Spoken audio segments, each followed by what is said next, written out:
Seorang polisi menangis saat mengungkap kronologi dirinya melaporkan anak kandung yang masih belia ke polisi karena bertengkar dan saling pukul.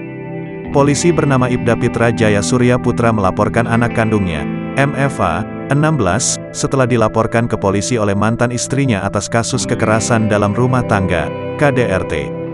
Aksi saling lapor ayah dan anak tersebut bermula dari pertengkaran karena galon air hingga berujung adu pukul antara Pitra dan MFA.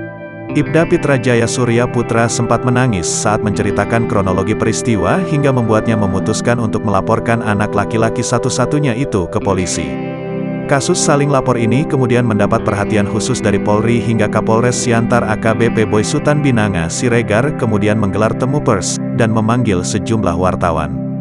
Sambil menangis, Pitra yang tadinya ngotot ingin memenjarakan sang anak dengan cara melapor ke institusinya sendiri mengaku tidak punya niat memproses hukum anaknya. Meski kenyataannya, Pitra sempat melapor. Saya mencabut laporan saya pada tanggal 18 Oktober tahun 2021. Adapun alasan saya adalah dari hati nurani saya paling dalam. Bahwasanya MFA adalah anak kandung saya.